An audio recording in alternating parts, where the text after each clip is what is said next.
నమస్తే. So RTC cross road వద్ద RTC retired కార్మికులందరూ కూడా చాలా పెద్ద ఎత్తున నిరసన తెలుపుతూ ఉన్నారు. ధర్నాకు దిగుతామని కూడా హెచ్చరిస్తూ ఉన్నారు. ఎందుకంటే 2017 తర్వాత రిటైర్ అయినటువంటి ఇక ఆర్టీసీ కార్మికులందరూ కూడా వాళ్ళకి రావాల్సినటువంటి వివిధ రకాల బెనిఫిట్స్ కూడా మాకు అందలేదని చెప్పి కూడా వాళ్ళు చాలా పెద్ద ఎత్తున నిరసన తెలుపుతూ ఉన్నారు. చాలా ఏజ్డ్ పర్సన్స్ కూడా ఇక్కడికి వచ్చేసి రోడ్ల మీదకి ఎక్కి వాళ్ళ నిరసన తెలుపుతూ ఉన్నారు. ఒకసారి మాట్లాడదాం. మరి వాళ్ళకి ఏ రకమైన బెనిఫిట్స్ అందాలి, మరి 9 సంవత్సరాలుగా ప్రభుత్వం వీళ్ళకి రావాల్సిన బెనిఫిట్స్ని ఎందుకు చేయట్లేదని చెప్పి కూడా ఒకసారి మాట్లాడి తెలుసుకుందాం. సార్, మీరు అందరు ఇప్పుడు ఇక్కడ 2017 తర్వాత రిటైర్ అయిన వాళ్ళు అంటే ఏ విధమైనటువంటి బెనిఫిట్స్ మీకు రావాలి సార్? ఇప్పుడు మేము 2017 నుంచి యువతల రిటైర్ అయిన వాళ్ళు 13,000 మంది ఉన్నారు, సుమారు మంది ఉన్నారు. అయితే 2017 ఒక పే స్కేల్ కావాలి, 1/4/2017కు అమలు కావాల్సి ఉండే. అది మేము రిటైర్ అయినాక 2 సంవత్సరాలు అమలు చేసిండు. అమలు చేసినప్పుడు ఆ పీరియడ్ అంతకుముందు మేము పనిచేసిన వాళ్ళమే కదా, దానికి సంబంధించిన పే రివిజన్ మా ఏరియర్స్ అన్నీ మాకు రావాలి కదా. సెటిల్మెంట్ కూడా రిటైర్ అయిన తర్వాత, నేను ఫర్ ఎగ్జాంపుల్ నేను అక్టోబర్ 2018లో రిటైర్ అయినా. నాకు ఇది పే స్కేల్ అమలు చేసింది 2022లో. అప్పుడు అమలు చేసినప్పుడు నాకు బెనిఫిట్స్, నాకు రిటైర్మెంట్ బెనిఫిట్స్ నాకు కష్టం చేసే కదా రావాలి కదా. అలాంటి వాళ్ళు 2017లో రిటైర్ అయిన వాళ్ళు బెనిఫిట్స్ రావాల్సిన ఉన్నారు. రేపు 2021 కూడా అమలు చేస్తూ ఉన్నారు పే అగ్రిమెంటు. దాన్ని అమలు చేస్తే అది కూడా రావాల్సిన ఉన్నారు. నాలాంటి వాళ్ళకు 2017లో రిటైర్ అయిన వాళ్ళకు ఒకటైతే వీళ్ళకి 2 రావాలి. వయోవృద్ధులం అయి ఉన్నాక మాకు ఇవ్వాల్సిన దాదాపు 400 మంది చనిపోయింది ఇప్పటికీ. రిటైర్ అయినాక రావాల్సిన డబ్బులు రాకుంటే ఎవరికి ఇస్తారు? చనిపోయిన అందరూ వయోవృద్ధులే కదా, చనిపోయిన తర్వాత ఎవరికి ఇస్తారు? అది మా కుటుంబం, మా భార్య పిల్లలు వచ్చి కొట్లాడతారా, అడుగుతారా, వాళ్ళు ఇవ్వగలుగుతారా? పోనీ అదంతా పట్టించుకోలేదు. మేము ఇదే యాజమాన్యానికి, ప్రభుత్వానికి గత ఆగస్టులో 2025 ఆగస్టు 21వ తారీఖు నాడు శాంతియుతంగా వచ్చి ఇదే ప్రదర్శన పెద్ద ఎత్తున మా గోడు వినిపించి మెమోరాండం ఇచ్చినాం అప్పుడున్న మేనేజింగ్ డైరెక్టర్ గారికి.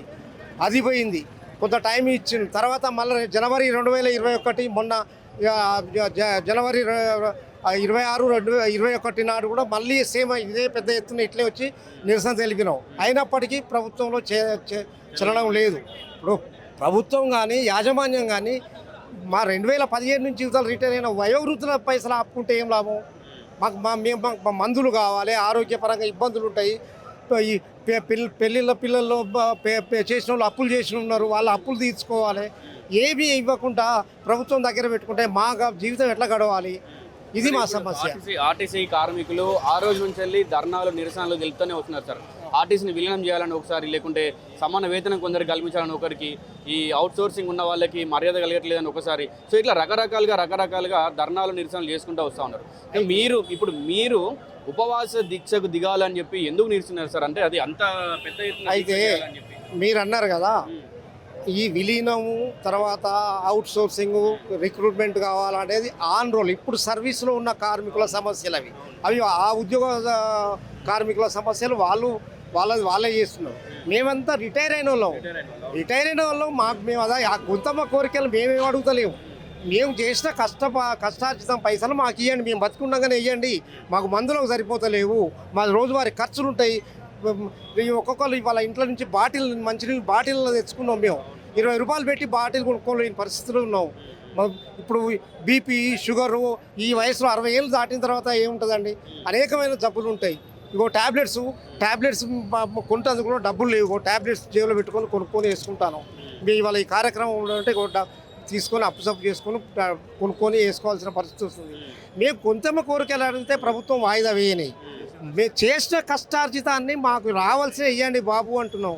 మేము ఇంకా డిమాండ్స్ వేరే ఏం కాదు కదా, మాకు రావాల్సిన డబ్బులు ఇవ్వండి. ఇప్పుడు ఉపవాస దీక్షలో ఎంతమంది మొత్తంగా పాల్గొంటున్నారు సార్? ఇక్కడ ఉన్న వాళ్ళు ఇప్పుడు అందరు ఇప్పుడు ఆరోగ్యం అందరూ అనారోగ్యాలకు ఏదో ఇప్పుడు నేను చూపెట్టిన నేను అట్లే ఏదో సమస్య ఉన్నోళ్ళే ఉన్నారు. కానీ ఇంకా పూర్తిగా రాలేని వాళ్ళు రాలేదు.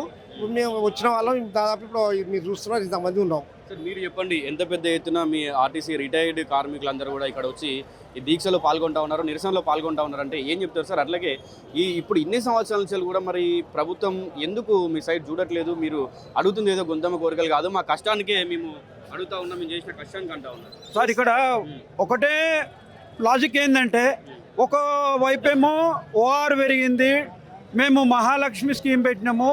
ఇక ఆర్టీసీ విపరీతమైన లాభాలలో ఉందని ఒకవైపు మేనేజ్మెంట్ ప్రెస్ నోట్ ఇస్తుంది, మీరు కూడా చూస్తారు. గవర్నమెంటు సంకలెగరేస్తుంది మేము మంచి చేస్తున్నామని. కానీ ఇందులోనే మేము కొన్ని 35 ఏళ్ళ నుంచి సర్వీస్ చేసి చివరికి రిటైర్డ్ అయితే మాకు ఇవ్వాల్సిన డబ్బులు గత 9 ఏళ్ళ నుంచి ఇగో అగో అనుకుంటూ ఇలా తాత్సారం చేసి చివరికి మొన్న మీటింగ్ పెట్టి మీకు 2017 ఏరియర్స్, గ్రాట్యుటీ ఏరియర్స్, ఇంకా ఇతరేతర వ్యవహార ఇష్యూస్ అన్నీ మీకు ఇవ్వడం జరగదు అని అంటే అది ఎంత పెద్ద బాధాకరమైన విషయం అంటే, ఒకవైపు ఏమో లాభాలలో ఉందంటారు, ఒకవైపు మహాలక్ష్మితోని ఆర్టీసీని పునరుజ్జీవింపజేసినామంటారు. చివరికి వచ్చేసరికి ఇలా చేసిన కార్మికునికి గౌరవప్రదంగా ఆ రోజే ఇవ్వాల్సిన డబ్బులు 9 ఏళ్ళ దాకా తాత్సారం చేసుకుంటా ఇలా నానా నాటకాలు ఆడుతుంది మేనేజ్మెంటు. గవర్నమెంట్ కూడా దీన్ని చిత్తశుద్ధితోని ఇలా మేము ఒక ఉదాహరణ చెప్తాను.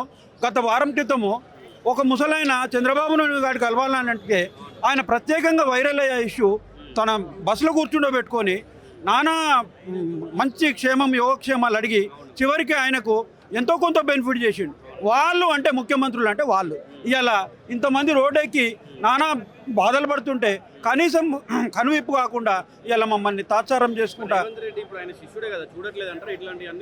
ఆయనకు అసలు ఆయన మాట అంటాడు, మన ట్రాన్స్పోర్ట్ మినిస్టర్ ఒక మాట అంటాడు, తీరా మేనేజ్మెంట్ ఎండి నాగిరెడ్డి గారి దగ్గరికి వస్తే ఆయన ఒక మాట అంటాడు. అసలు పొంతనే లేదు, కోఆర్డినేషన్ లేదు. ఇలా బతుకు జీవుడు అన్నట్టు బ్రతుకుతుండ్రు. ఎవరు వస్తాయో అకౌంట్లో పడతాయో డబ్బులని. ఇలా చాలా బాధాకరమైన విషయం ఏంటంటే ఇక్కడ వచ్చిన వాళ్ళు కొంత అంతో ఇంతో నడవచ్చి యంగ్ ఉన్నోళ్ళు మాత్రమే రాగలిగినారు, నడవగలిగిన సామర్థ్యం ఉన్నోళ్ళే. పాపం రానోళ్ళు, కాళ్ళు పోయినోళ్ళు, పక్షవాతం వచ్చిన వాళ్ళు, నానా గుండె రోగాలు ఉన్నోళ్ళు చాలామంది, వేల మంది నానా బాధలు పడుతున్నారు. కాబట్టి మీ మీడియా ద్వారా గౌరవ ముఖ్యమంత్రికి, గౌరవ ట్రాన్స్పోర్ట్ మినిస్టర్కు, గౌరవ ఎండి గారికి రిక్వెస్ట్ చేసేది ఏంటంటే తక్షణమే ఈ ఇష్యూను మీరు చూసిన వెంటనే చెల్లించి మానవత్వ హృదయంతో మాకు న్యాయం చేకూర్చాలని చెప్పి మనవి చేస్తాం.